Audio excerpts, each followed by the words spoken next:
el nuevo robot de cocina Osoji Mix que va a revolucionar tu cocina. Te va a guiar paso a paso para que puedas hacer desde los platos más simples a aquellos bien sofisticados en poco tiempo y ensuciando solamente el robot.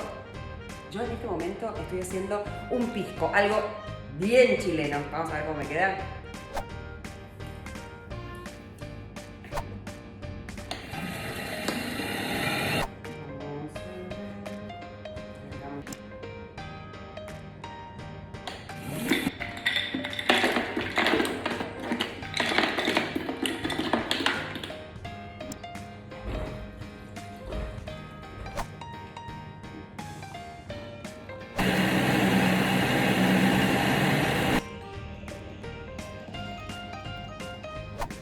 ¡Felicidades!